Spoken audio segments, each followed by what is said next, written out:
हम लोग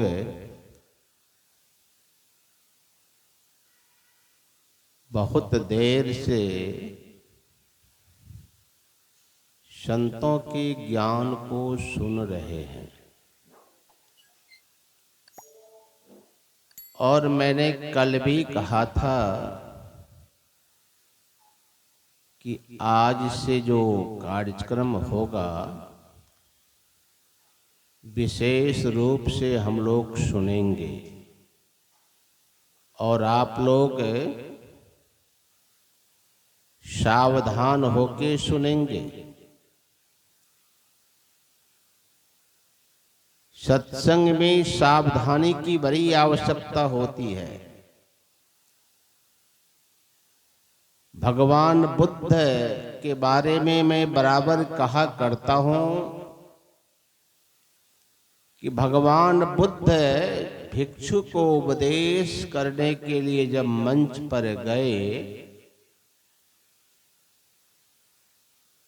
और जैसे मंच पर बैठे उपदेश करने ही वाले थे कि देखा कि एक व्यक्ति पैर हिला रहा था, एक भिक्षुक, और एक भिक्षुक पैर हिला रहा था। यह भगवान बुद्ध ने देख लिया और उपदेश नहीं किए। बिना उपदेश किए चले गए भगवान बुद्ध। सभी भिक्षु चिंतित हो गए कि आज हम लोगों ने बुद्ध का उपदेश को नहीं सुना, आज बुद्ध के उपदेश से हम लोग वंचित हो गए। देखिए, भगवान बुद्ध के जमाने में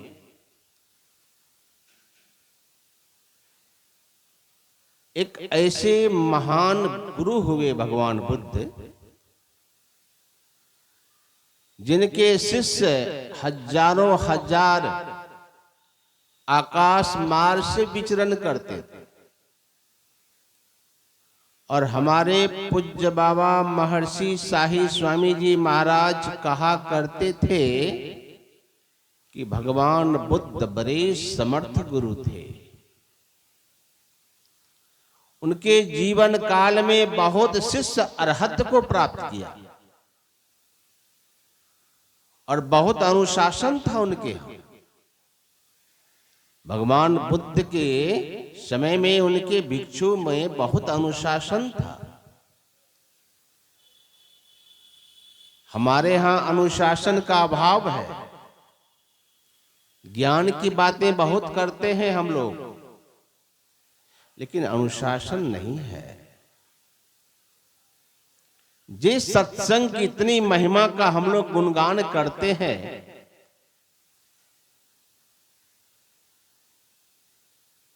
लेकिन उस सत्संग की मर्यादा को भी नहीं समझते हैं कि सत्संग की मर्यादा क्या है। माइक आएंगे तो प्रवचन तो घंटों आ जाता है, और जब महात्मा जी के जीवन में देखेंगे तो कहीं भी आचरण का लेश मात्र नहीं। इसलिए हमारे संत कबीर साहब ने कहा, कहता पे करता नहीं मुख का बड़ा लबार, आखिर धक्का खाएगा साहब के दरबार। खूब उपदेश कर रहे हैं और जीवन में उतार नहीं रहे। उपदेश से सिर्फ कल्याण नहीं होगा, आपको अपने जीवन में उतारना पड़ेगा।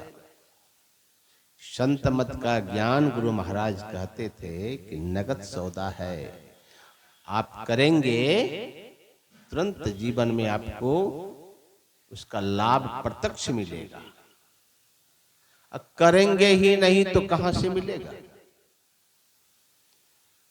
इसलिए सत्संग में बहुत अनुशासन चाहिए। मैं देखता हूं बड़े बड़े कथाकार का, जब मैं प्रवचन सुनता हूं, और जब मैं काशी में रहता था तो वहां बहुत, ये जो कुंभ मेला लगा है अभी प्रयागराज में, मैं जब काशी में था, वहां से नासिक गया था कुंभ मेला, 1 महीने तक मैंने वहां रहा था, और बहुत सारे सन्यासी विद्यार्थी हम लोग गए थे, और एक अमरकंटक के स्वामी कल्याण देव जी महाराज के शिविर में हम लोग ठहरे थे। उदासीन अखाड़ा के वे महंत थे। 1 महीने तक मैंने वहां रहा,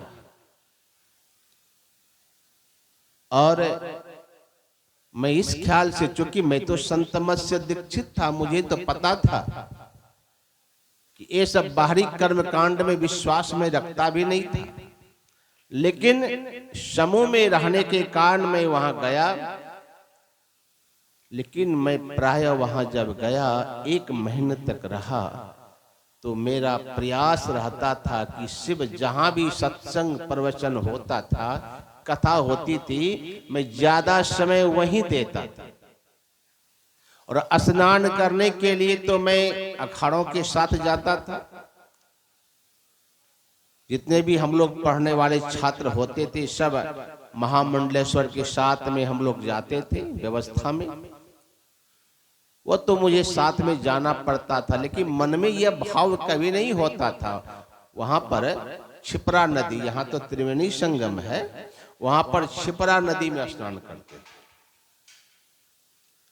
और ये मन में कभी नहीं भाव होता था कि मैं डुबकी लगा रहा हूं, मेरा पाप नाश हो जाएगा। क्योंकि हम लोग समझते हैं कि पाप का नाश कैसे होता है।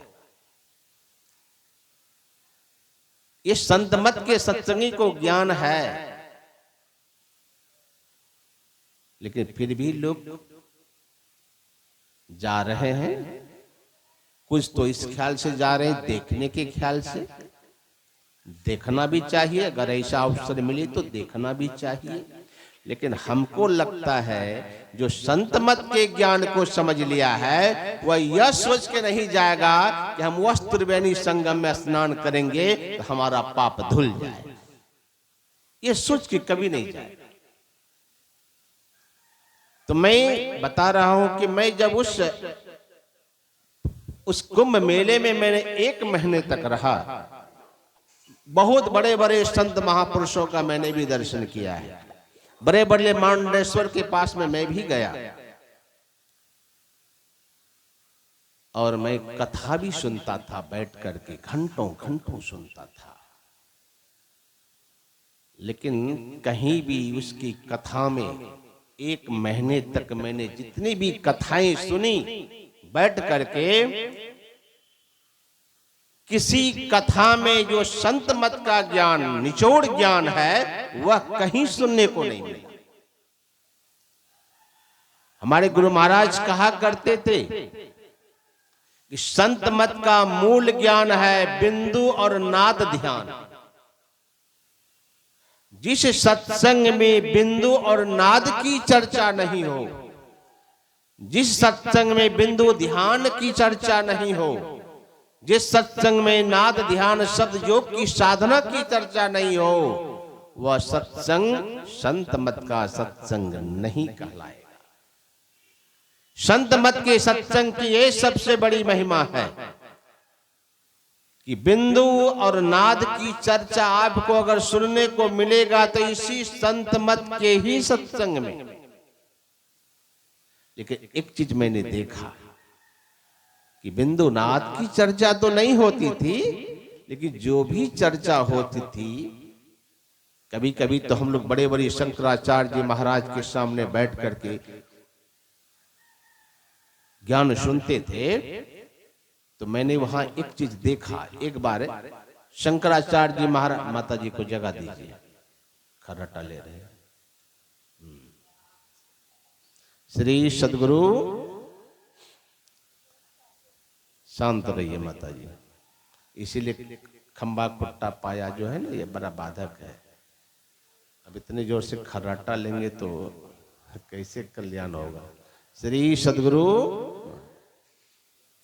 तो मैं कह रहा था, देखिए होता है कभी कभी। एक बार पूर्णिया में मैं किसी के यहाँ सत्संग करने गया, छत पे सत्संग का कार्यक्रम हो रहा था। अपने ही मकान के ऊपर में पंडाल बनवाए, उसी में हम सत्संग किए। सत्संग के बाद जब हम सब कोई प्रणाम करके उतरने लगे तो सब उतर गए, तब हम उतर रहे थे। सीढ़ी के पास जैसे उतरे तो एक माता जी हमसे कहने लगे, बाबा हम नींद का गोली लेते हैं फिर भी नींद नहीं आती है, लेकिन सत्संग में तो हमारे सोए रह गए। तो हमने कहा कि इतना लाभ तो मिला कि बिना टेबलेट का भी आपको नींद आ गई। पता तो चला ना कि सत्संग में क्या है। दवाई खाते हैं नींद नहीं आती है, लेकिन सत्संग में बिना दवाई खाते नींद आ गई। अच्छा, नींद क्यों आती है? दो कारण है। एक तो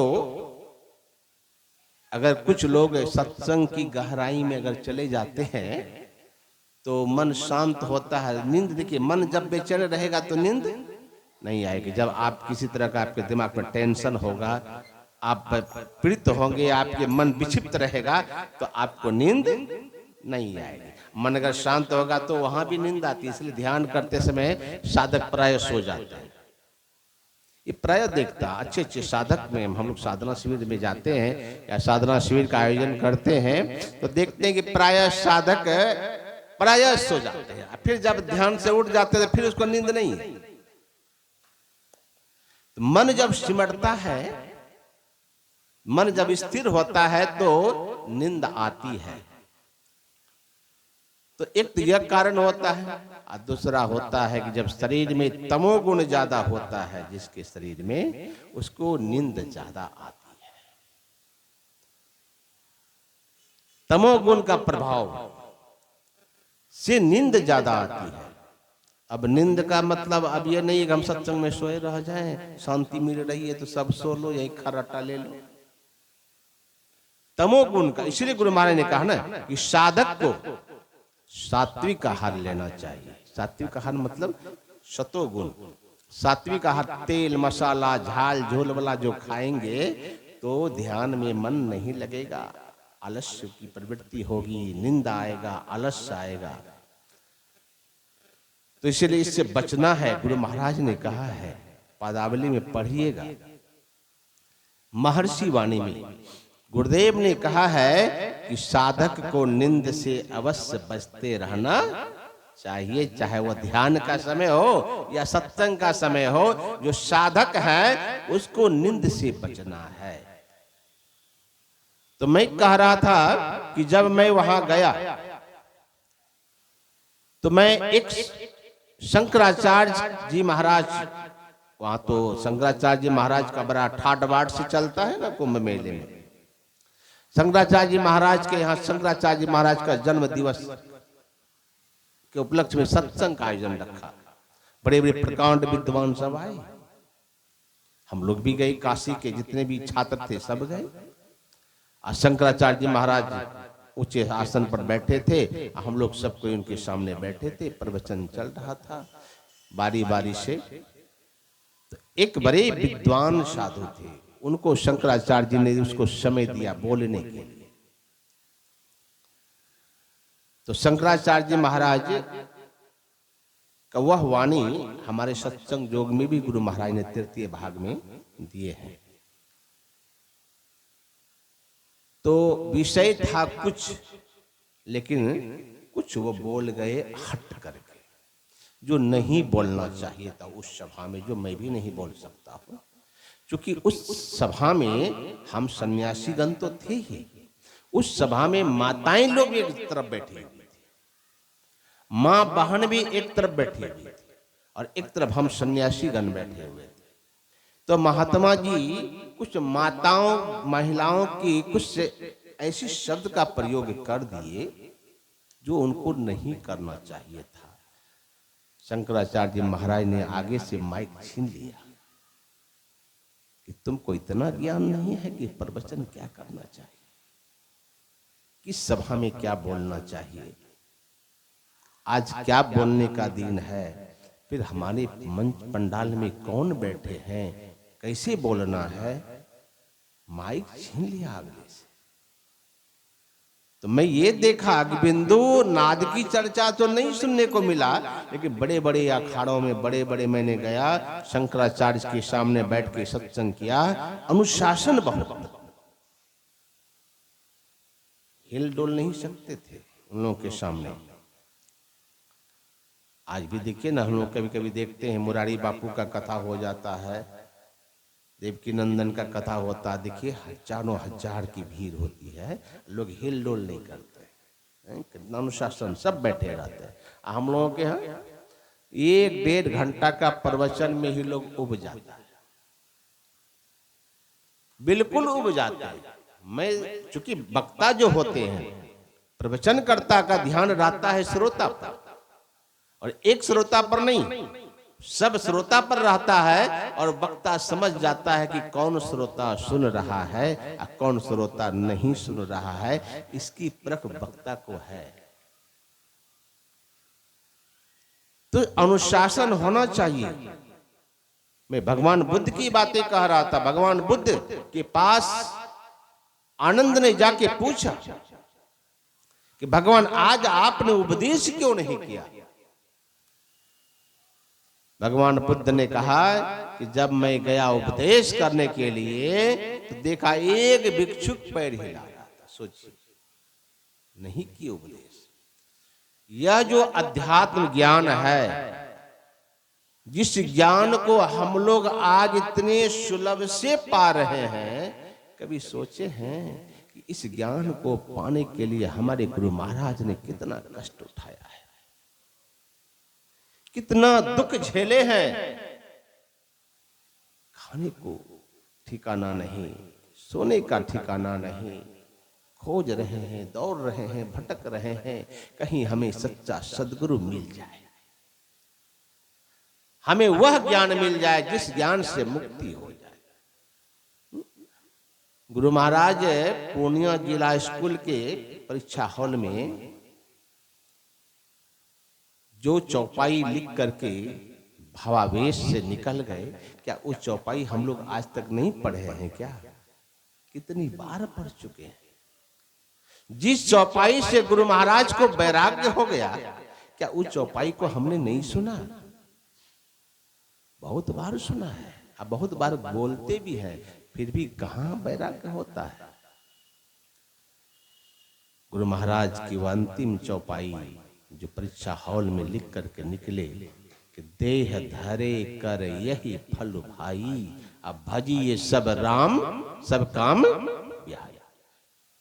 यह शरीर पाने का फल क्या है कि सब काम को छोड़ करके भगवान का भजन करना चाहिए। यह शरीर पाने का यही उद्देश्य। और इसी शरीर को गुरु महाराज ने प्रयोगशाला बना लिया। इसी शरीर को उन्होंने लेबोरेटरी बना करके आपने अनुसंधान किया, उस परमात्मा की खोज की। जिस तरह से भगवान बुद्ध ने जब परमात्मा का साक्षात्कार किए, तो भगवान बुद्ध ने कहा, ए शरीर बनाने वाले ईश्वर, मैंने तुमको देख लिया, मैंने तुमको देख लिया है, अब तुम मेरे शरीर को पुनः नहीं बना सकते हो। उसी तरह से हमारे गुरु महाराज ने भी जब 6-6 महीना तक कुएं में घुस करके शरीर को पीला किए, 18 महीने तक भागलपुर की कुप्पा घाट में बैठ करके साधना की, और उस साधना की सारी बातों को गुरु महाराज ने पदाली में लिख के चले गए। लेकिन हम लोग अभी तक गुरु महाराज के उस अनुभव की बात को समझ नहीं पाते। और अंत में तो गुरु महाराज ने जब सत्संग योग की रचना की है गुरु महाराज ने, तो ऐसे चौथे भाग को अगर आप पढ़िएगा तो सुरु महाराज के जीवन में कि जो अनुभव हुआ, उन्होंने जो साधना की, सारी साधना की बातें सत्संग योग के चौथे भाग में लिख दिए, ताकि हमारे साधक को कहीं भटकना नहीं पड़े, कहीं जाना नहीं पड़े। जो भी ध्यान की बातें की शंका का समाधान आपको करना है, तो सत्संग योग के चौथे भाग को पढ़ लीजिए, सारा समाधान हो जाए।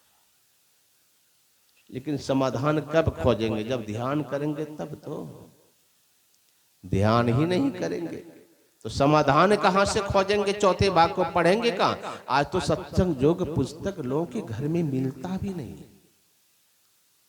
ना जाने कौन कौन पुस्तक खरीद के रख देंगे, लेकिन सत्संग योग अगर कहीं है तो चिथरी चिथरी हो जाता है, पन्ना पन्ना अलग हो जाता है। जबकि गुरु महाराज कह के गए हैं कि सत्संग योग मेरा स्थूल रूप है, मेरे शरीर नहीं रहने पर सत्संग योग भी मेरे स्थूल रूप में रहेंगे। लेकिन हम लोग कितना सत्संग योग का महत्व देते हैं? कोई नहीं। पढ़ना भी नहीं चाहते हैं, जानना भी नहीं चाहते हैं, उसके संबंध में कभी हम लोग जानने की कोशिश भी नहीं करते कि असल में सत्संग योग में है क्या, जो गुरु महाराज ऐसा कह के गए। तो गुरु महाराज अपने अनुभव की सारी बातें को उसमें रख दिए हैं, और साधना के क्रम में जो जो शरीर के अंदर में उन्होंने जो प्रयोग किया, और सारी बातों को गुरुदेव लिख दिए। और गुरु महाराज ने कहा कि जो साधन पद्धति मैंने सीख करके जीवन में उतारा है, यही साधन पद्धति आपको संसार सागर से पार करा सकता है।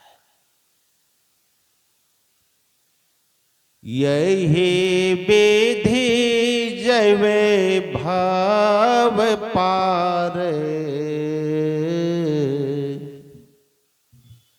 मोरे गुरु भेद दिए।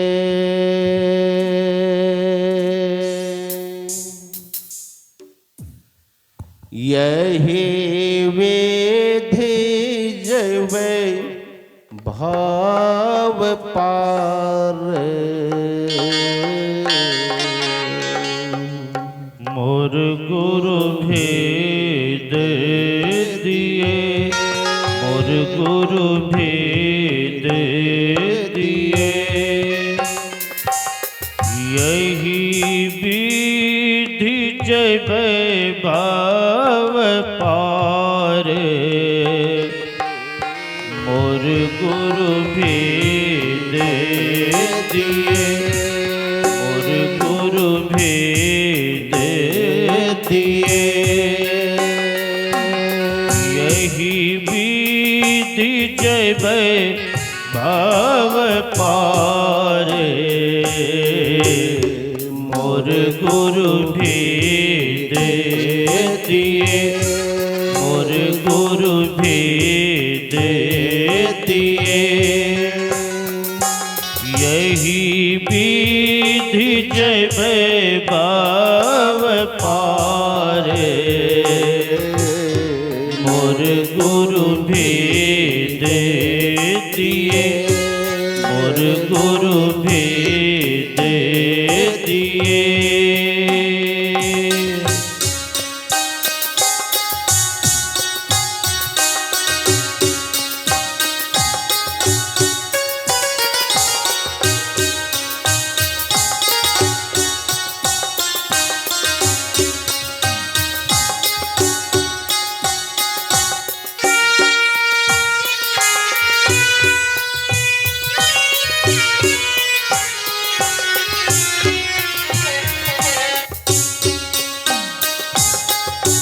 गुरु महाराज बहुत खोजे, जो विधि गुरु महाराज हम लोगों को बताए हैं, इसकी खोज में गुरु महाराज को कहां कहां नहीं जाना पड़ा। दरिया साहब, दरिया पंथी में जाके गुरु महाराज ने पहले दीक्षा ली, फिर भी यह भेद जो खोज रहे थे गुरु महाराज को वह भेद नहीं मिला, संतुष्टि नहीं हुई। देखिए, जीवन में गुरु बहुत हो सकते हैं, लेकिन सदगुरु कोई एक ही होते हैं। हमारे गुरु महाराज को सदगुरु की खोज थी, और ऐसे सदगुरु की खोज में गुरु महाराज बेचैन। तब जब गुरु महाराज को पता चला कि परम संत बाबा देवी साहब जैसे महान सदगुरु मुरादाबाद में रहते हैं, तो गुरु महाराज खोजत पहुंच गए कहाँ? बाबा देवी साहब जैसे महान सदगुरु के पास। और देखिए, बाबा देवी साहब के पास जाने से पहले हमारे गुरु महाराज कहाँ गए?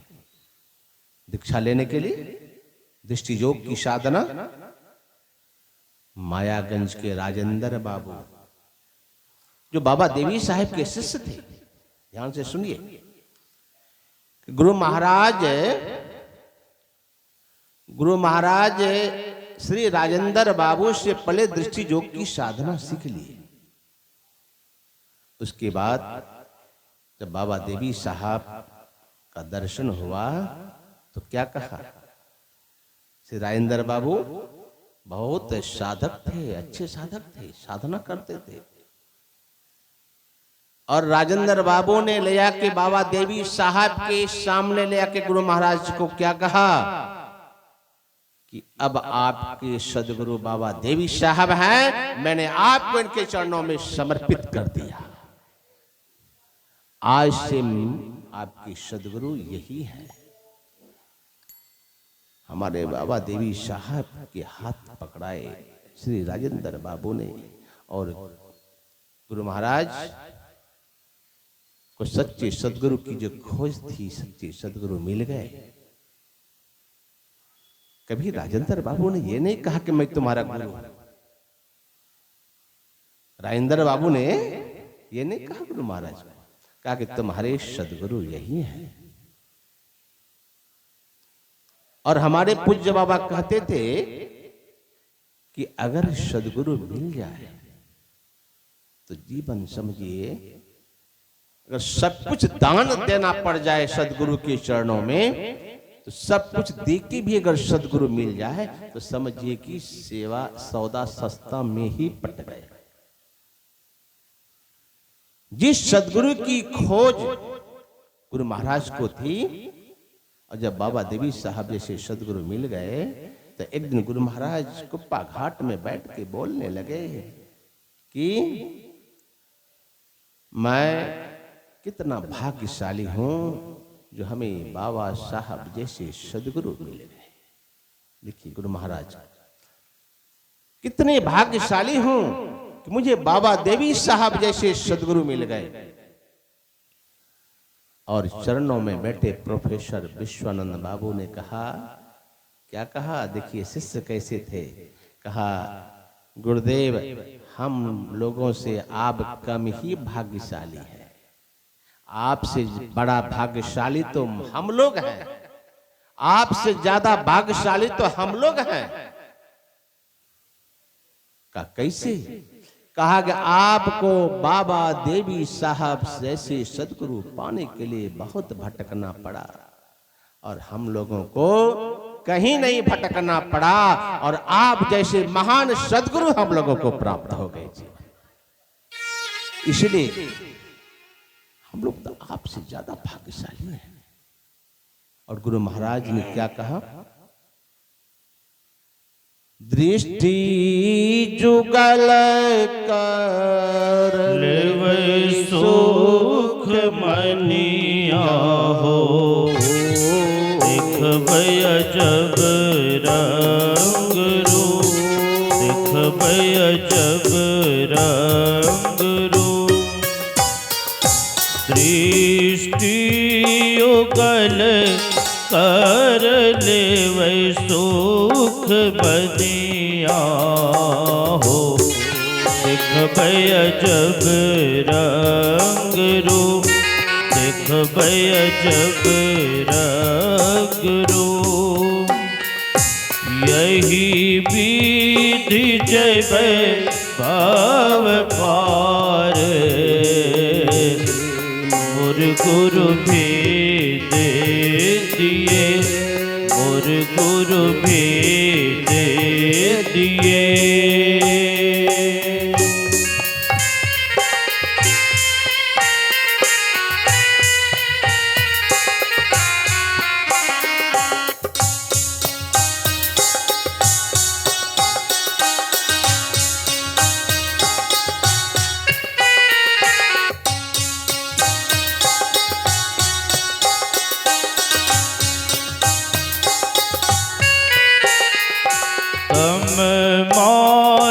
फूटी फूटी ते पच रंगवा हो, बिजली चमकी ते तार, बिजली चमकी ते तार।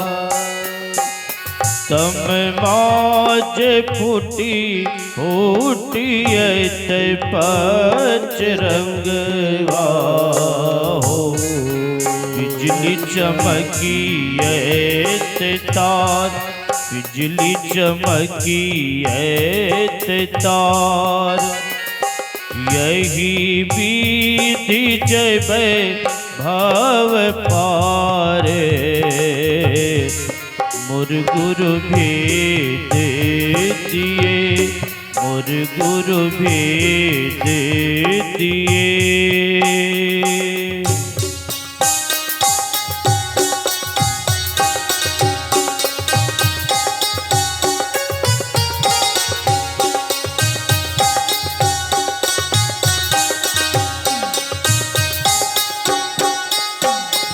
हे भाई, हम लोग प्राय ऐसा मैं बोलते सुनता हूं लोगों को, बाबा लोग भी बोलते हैं, बहुत मैंने सुना है। अरे यहाँ संत मत को कौन जानता था, हम ही तो आके प्रचार किए हैं। संत मत को कौन जानता था, हम ही तो आके प्रचार किए हैं। और हमारे गुरु महाराज कैसे गुरु हैं, कभी नहीं कहा कि मैंने प्रचार किया है। क्या कहते हैं, संतन केरा, संतन केरा यह भेद छिपल छल, संतन केरा यह भेद छिपल छल। कौन किया प्रचार, गुरु महाराज क्या कर रहे, संतों का भेद जो छिपा हुआ था, इसको प्रचार कौन किया, मैंने किया है। जबकि गुरु महाराज संत मत की झंडा को फाड़ा है, लेकिन फिर भी गुरु महाराज क्या कर रहे हैं, बाबा कैल परचार, बाबा कैल परचार। संतन केरा यह भेद छिपल छल, बाबा कैल परचार, बाबा कैल परचार। गुरु महाराज स्पष्ट कर रहे हैं, हमने नहीं किया है। यह संतों का प्रचार, यह भेद का प्रचार हमारे गुरु बाबा साहब ने किया है। हम लोग क्या दो चार को सत्संगी बनाए नहीं, अरे हम ही तो किए हैं संत मत का प्रचार। गुरु महाराज से शिक्षा लीजिए। गुरु महाराज ने कभी नहीं कहा कि मैंने संत मत का डंका बजाया है, मैंने संत मत का ढोल बजाया है। कहते हैं बाबा कैल परचार, यही वेद जैबे भव पार, मोर गुरु भेद दिए, मोर गुरु भेद दिए।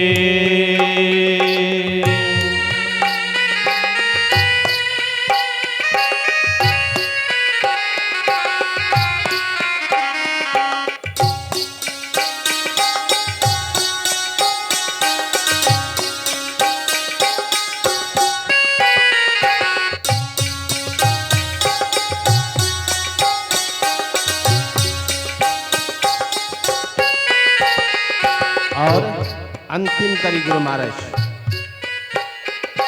तोहर कृपा से बाबा हो देवी साहब, तोहर कृपा से बाबा हो देवी साहब। जग फैली गेल भे मिहि जग फैली गेल भे तोहर कृपा से बाबा हो देवी साहब मिहि जग फैली गेल भे मिहि जग फैली गेल भे यही भीत जैबै भव पारे मोर गुरु भेद दिए मोर गुरु भेद दिए मोर गुरु भेद दिए मोर गुरु भेद दिए।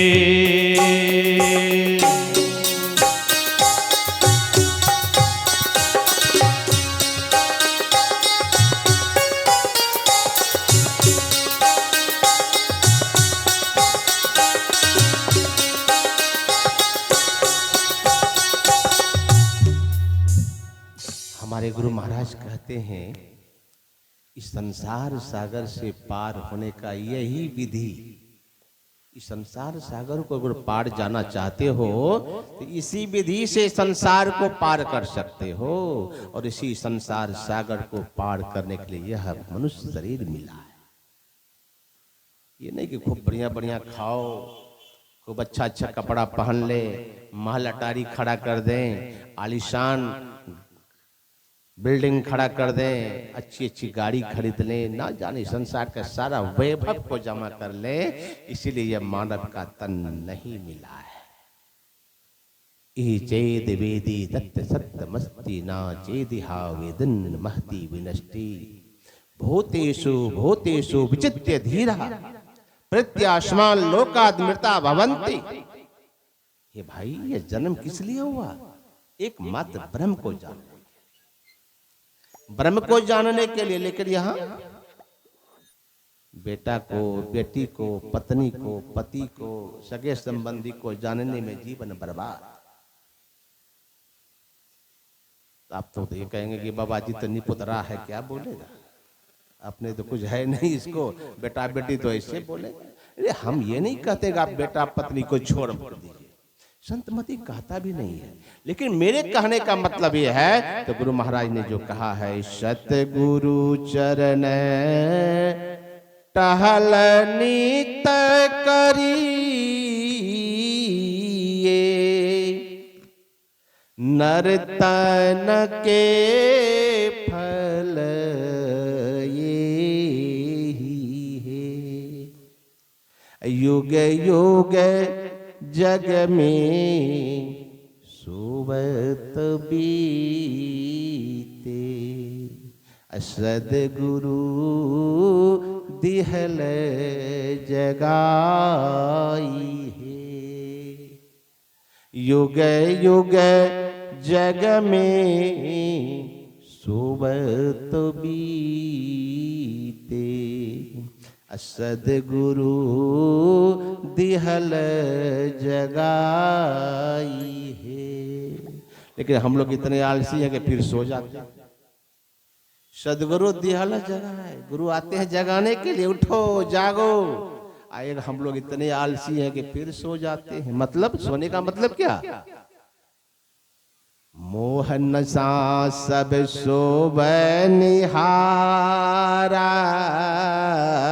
देखिए सपन अनेक प्रकारा। यह है सोने का मतलब। ये नहीं, ये सोना नहीं जो अभी सो रहे। सोने का मतलब अज्ञानता की रात्रि में फिर हम सो जाते हैं। अज्ञानता कब तक है? जब तक आप अंधकार मंडल में है तब तक अज्ञानता है, याद रखिएगा। आप अज्ञानता से तब उठेंगे जब अंधकार से प्रकाश में चले जाएंगे। आंख बंद करके देख लीजिए, जब तक अंधकार में हम आपका वासा रहेगा, जब तक हम आप अंधकार मंडल में आप बैठे रहेंगे, तब तक संतों की नजर में, सदगुरु की नजर में आप सोए हैं। आंख बंद करके देख लीजिए कि आप जगे हैं कि नहीं। अगर अंधकार से निकल के प्रकाश में चले गए तब तो जग गए, क्योंकि जगना होता है प्रकाश में और ज्ञान भी होता है प्रकाश में। अंधकार में ज्ञान नहीं होता। अभी सूर्य का प्रकाश है, ज्ञान कर रहे हैं। सूर्य का प्रकाश का अंत हो जाएगा, समाप्त हो जाएगा, सूर्यास्त हो जाएगा, तो आपको ज्ञान करने के लिए प्रकाश की व्यवस्था करनी पड़ेगी। मतलब ज्ञान जब भी होगा प्रकाश में और अज्ञानता अंधकार में। यही अंधकार में रहना जो है ये सोना है। संतों की नजर में ये सोना है। और हमारे संत राधा स्वामी साहब ने कहा कि जब तक इस अंधकार में रहोगे तो इस नगरी में तिमिर समाना, भूल भरम हर बार। आपसे भूल होती रहेगी, आप भ्रम में रहेंगे कि सचमुच में वहां त्रिवेणी संगम में नहाने से सही में पाप धुल जाता है क्या? ये भ्रम मिटेगा नहीं, ये सन से मिटेगा नहीं।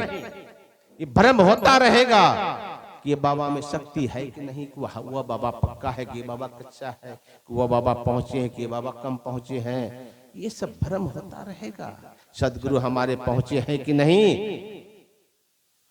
कैसे सदगुरु हैं। ये दुनिया का जो भ्रम भी है, जिस प्रकार का भी भ्रम आपके अंदर में हो रहा है, होता ही रहेगा।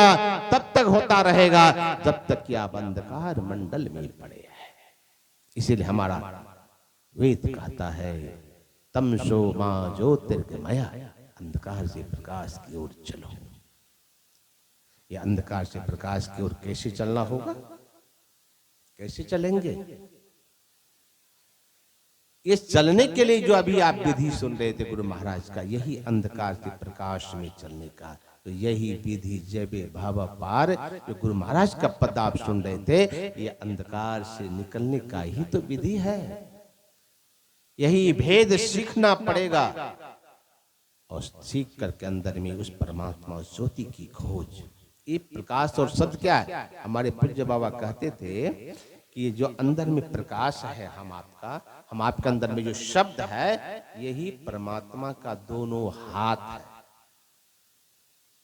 जो प्रकाश और शब्द को प्राप्त कर लेता है, समझो परमात्मा की गोद में चला जाता है। चाहे इस पर बम गिरे, चाहे बम गोला गिरे, उस भक्त का कभी अनिष्ट हो नहीं सकता है, जो साधक प्रकाश और शब्द को पकड़ लेता है। इसलिए दुर्लभ शरीर मिला है। और गुरु महाराज ने कहा मागे भूखा बाघी काल के, मुखे पड़ो है बाबरे। होश करे चेतु सबेरे, बचो ध्यान के दावरे। ध्यान दीजिए तो गुरु महाराज ने क्या कहा है कि ये काल रूपी बाघ मुंह फैलाए खड़ा, कब किसको खा लेगा इसका कोई ठिकाना नहीं है। नहीं बालक नहीं यौवने, नहीं बिरदी कचबंद, ना जाने कब आए पड़े काले लिए जम का फंद। कल का न्यूज में आप लोगों ने देखा होगा, हमारे महाप्रयागराज में हजारों आदमी मर गए।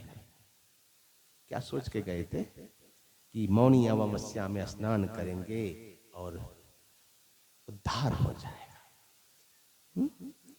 कितने तो हॉस्पिटल में भर्ती है। क्या सोच के गया होगा कि मैं जा रहा हूं मरने के लिए? लेकिन काल मुंह फैलाए खड़ा था, जिसको जिसको वहां जाना था काल के मुंह में चले गए। कोई बचा नहीं पाए, कोई प्रशासन नहीं बचा पाया। इतनी व्यवस्था दुरुस्त, महीनों से व्यवस्था हमारे साधु संत इतने विराजमान हैं, लेकिन उस मौत को कोई टाल नहीं सका। इसलिए हमारे पूज्य बाबा कहते थे कि आप डॉक्टर बनेंगे कि नहीं बनेंगे, इसमें संदेह है। आप इंजीनियर बनेंगे कि नहीं बनेंगे, इसमें संदेह है। आप प्रोफेसर बनेंगे कि नहीं बनेंगे, इसमें संदेह है। आप धनवान बनेंगे कि नहीं बनेंगे, इसमें संदेह है। लेकिन आप मरेंगे कि नहीं मरेंगे, इसमें भी संदेह नहीं है। मरना तो है, किस विधि कब किसको मरना है। हमारे गुरु महाराज कहा करते थे कि जिसको जिस विधि से मरना होता है वह उसी विधि से मरता है, उसी विधि से मरता है और आपको खींच करके वहां ले जाता है। हमारे गुरु महाराज के प्रवचन मैंने कहानी पढ़ी कि जमराज के दरबार में एक कबूतर घुटुर घुटुर कर रहा था और जमराज बड़ा गौर से देखने लगा कबूतर को। तो कबूतर ने जब देखा, एक गुरु महाराज के प्रवचन में मैंने पढ़ा है कि गुरु महाराज कह रहे थे कि जब कबूतर ने देखा कि जमराज हमको देख रहा है तो बड़ा डर गया और गरुड़ जैसे जाकर के कहा कि आज हमको जमराज देख रहा था, हमको तो डर लग रहा है। तुम डरते क्यों हो, हम है ना। गरुड़ जी अपने पीठ पर बिठाए और 7 समुंदर के पार ले जाकर के गुफा में अंदर में ले जाकर बंद कर दिए, बाहर से ढक्कन लगा दिए, तुम यहीं से बैठे रहो। और वहां पहुंचा करके जब आए गरुड़ जी जमराज से पूछने के लिए कि आज कबूतर को बड़ा गौर से आप देख रहे थे, बात क्या है। कहा कि मैं इसलिए देख रहा था, आज उसकी मौत इसी समय 7 समुंदर पार एक कंदरा में होना, पहाड़ की गुफा में। मैं वही सोच रहा था इतना छोटा पक्षी वहां जाएगा कैसे, ये तो यहाँ है हमारे यहाँ भी। तो गरुड़ जी ने कहा हम तो अभी तुरंत तुरंत पहुंचा के आए हैं। कहा आप तो मेरा काम ही सरल कर दिए, जाके देखिए उसका गला को केकड़ा ने काट दिया होगा और उसकी मौत हो गई होगी। जिसकी जैसी भक्तता तैसी मिले सहाय, आप न आवे ताही ते ताही तहां ले जाए। आपकी मौत निश्चित है। आप घर से निकल रहे हैं, मैं बाजार जा रहा हूं, घर से निकल रहे मैं शहर को जा रहा हूं, ना जाने किस गाड़ी का चक्का आपकी इंतजार कर रहा है यह कोई नहीं जानता। इसलिए मौत तो निश्चित है, मरना है। तो गुरु महाराज ने कहा कि बाघ काल रूपी बाघ मुंह फैलाए है, कब किसको निगल लेगा इसका कोई ठिकाना नहीं। इसीलिए बच्चों ध्यान के दावरे, अगर बचना चाहते हो, काल पर विजय प्राप्त करना चाहते हो तो बच्चों ध्यान की दाव। एक यही दाव है जीवन में जो मानव तन पाकर के जो ध्यान रूपी दाव खेल दिया वो काल पर विजय प्राप्त कर लेता है। उसकी मौज होती है कि जब तक संसार में रह सके, जब संसार से जाए वही जिसके अंदर में ध्यान का बल होगा। और गुरु महाराज ने तो गारंटी लिया है, अगर मानव तन पाकर के अगर आप ध्यान कर लिए तो काल मुख से निबु की भागो, ध्यान के बल भाई रे।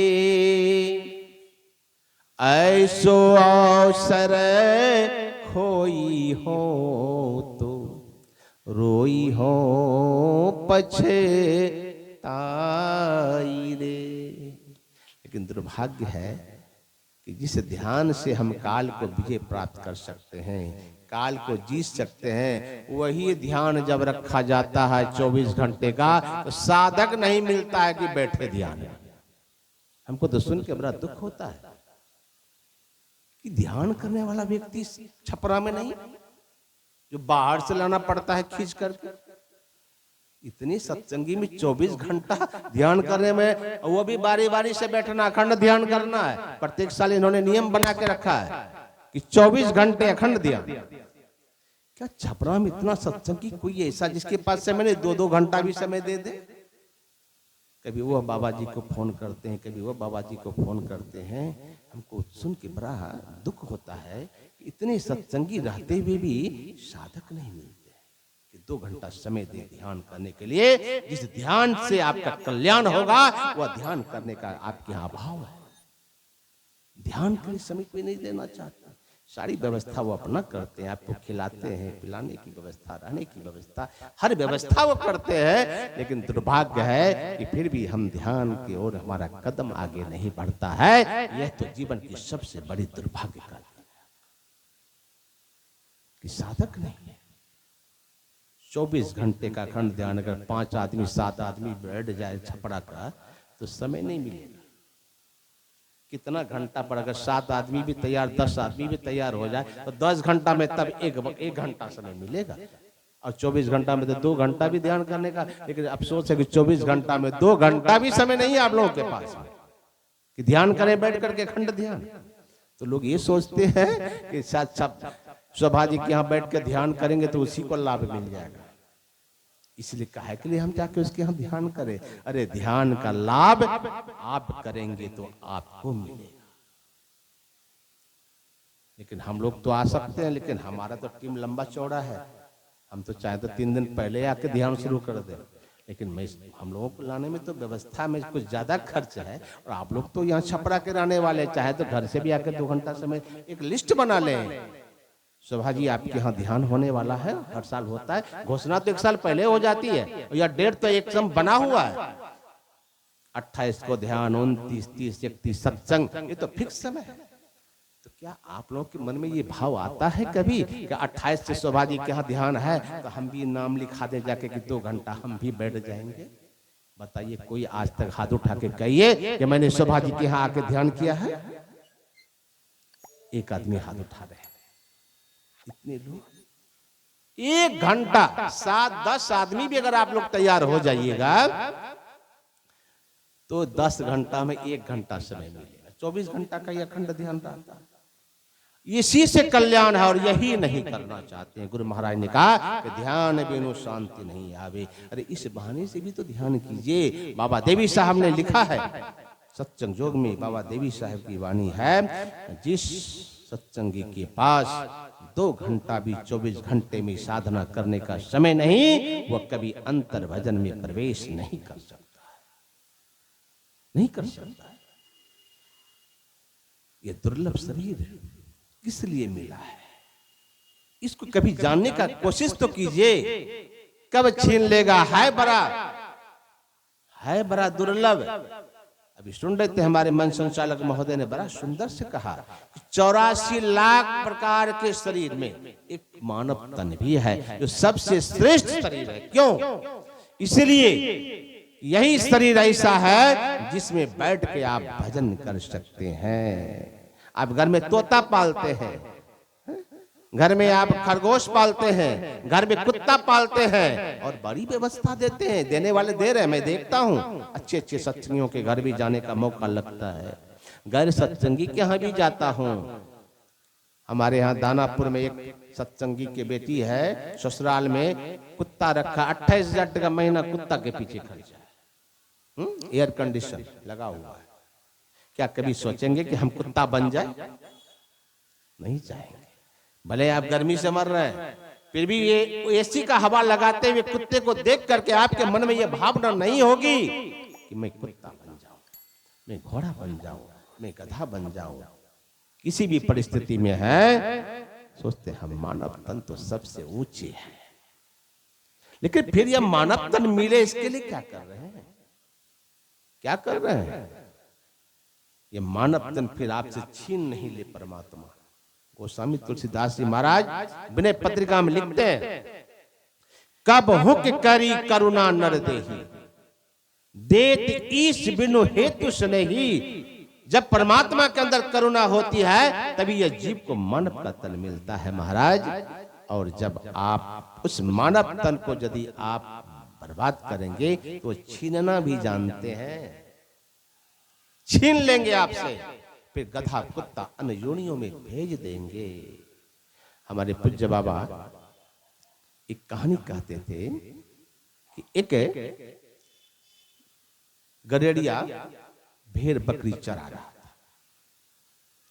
अब भेड़ बकरी चरा रहा था तो उनको मिल गया जमीन में गाड़ा हुआ एक चमकीला पत्थर। तो पत्थर को पहले अंगूठे से लगाया कि निकल जाए, बड़ा चमक रहा है। तो अंगूठे से बहुत उसको कोशिश किया निकालने का, तो पैर के अंगूठे से वो नहीं निकला। तो लाठी से ठोक पीट करके माटी हटा करके मिट्टी हटा करके तब उस पत्थर को निकाला। तो बड़ा सुंदर चमक रहा था, इतना सुंदर चमक रहा था उसको लगा कितना सुंदर पत्थर, रस्सी बांध करके अब बकरी के गले में बांध। अब बकरी के गले में जब बांध दिया तो वो था हीरा था, लेकिन गरेड़ी को पहचान नहीं था कि हीरा है। बकरी के गले में वो बांध दिया। उसी होके एक जौहरी जा रहा था। जौहरी ने देखा कि बकरी के गले में ये जो पत्थर लटक रहा है ये तो हीरा है। लगता है ये गरेड़िया नहीं जानता है, नहीं पहचानता है। तब तो बकरी के गले में बांध दिया, इसका मूल्य तो लाखों में है। जौहरी ने जाकर के उस गरेड़िए से कहता है, जी ये तुम्हारे बकरी के गले में जो पत्थर लटक रहा है क्या उसको बेचोगे? गरेड़िया ने कहा कि बेचना क्या है, अरे वो तो मिट्टी के नीचे गड़ा था, अब मैंने इसको निकाल करके बकरी के गले में बांध दिया, आपको पसंद है तो ले लीजिए। जौहरी ने सोचा ये तो हीरा है, बिना मूल्य लिए नहीं लेना चाहिए। का कुछ तो कीमत ले लो। का इस पत्थर का हम कीमत क्या जाने, आपको जो अच्छा है दे दीजिए। तो उन्होंने अपने पास से 5 रुपया निकाल के गरेड़िए को दे दिया, लो इसका कीमत मैं तुम्हें 5 रुपया देता हूं। गरेड़िया तो कुछ जानता नहीं था, सोचा है कैसा ये मूर्ख है, ये पत्थर का 5 रुपया हमें दे रहा है। कहा कि जाके ले लीजिए। बकरी की गले से वह हीरा खोल के जौहरी हाथ में लिया। खुशी के मारे कि आज मैंने 5 रुपया में लाखों का माल हाथ लग गया। कभी कभी खुशी भी लोगों को बर्दाश्त नहीं होता है। खुशी के मारे नाचने लगा। नाचने जब लगा, हाथ में हीरा को लेकर के वह हीरा हाथ से नीचे गिर गया। बकरी के गले से तो लिया, हाथ में लिया, लेकिन वह हीरा हाथ से नीचे गिर गया और जैसे जमीन पे गिरा वह टुकड़ा टुकड़ा हो गया, कन कन हो गया, धूल में मिल गया। और उस हीरे के एक एक कण से आवाज आने लगी, रे जौहरी, गरेड़िया हमको नहीं पहचानता था, गरेड़िया हमको नहीं जानता था कि मैं हीरा हूं। उन्होंने साधारण पत्थर समझ करके हमारे पैर से रोंदा, लाठी से पीटा, नहीं उसके बाद संतोष हुआ तो निकाल करके उन्होंने अपने बकरी के गले में तक बांध दिया। इतना अपमान किया मेरा। लेकिन जौहरी, इतना अपमान करने के बाद भी हमको तनिक भी कष्ट नहीं हुआ। इसलिए कष्ट नहीं हुआ कि वह गरेड़िया मेरे कीमत को नहीं जानता था, हमको पहचानता नहीं था। तो उन्होंने जो भी मेरा अपमान किया मैं सब सह लिया, खुशी खुशी सह लिया। इसलिए वो मुझे पहचानता तक नहीं है, मुझे जानता तक नहीं है। साधारण पत्थर समझ करके उन्होंने मुझे जो भी अपमान किया सब सह लिया। लेकिन ये जौहरी, तुम तो जानते हो कि मेरा मूल्य लाखों में है और तुमने मेरा मूल्य 5 रुपया लगा दिया तो मेरा हृदय फट गया। इसीलिए मैं कन कन में बट करके धरती पे मिल गया। हमारे पूज्य बाबा महर्षि शाही स्वामी जी महाराज कहा करते हैं कि ऐसा यह अनमोल रतन तन प्रभु ने तुमको है दिया, इसको पाकर रे मन मूरख सोच भला तू क्या। जरा सोच समझे नादान,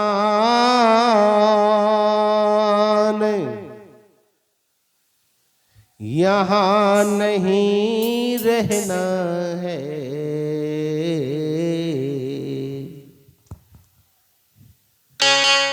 जरा सोच समझे नादान,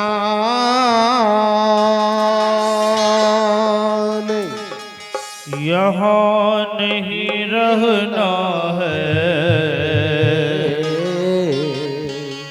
झूठी करता अभिमान मान कर अपना है।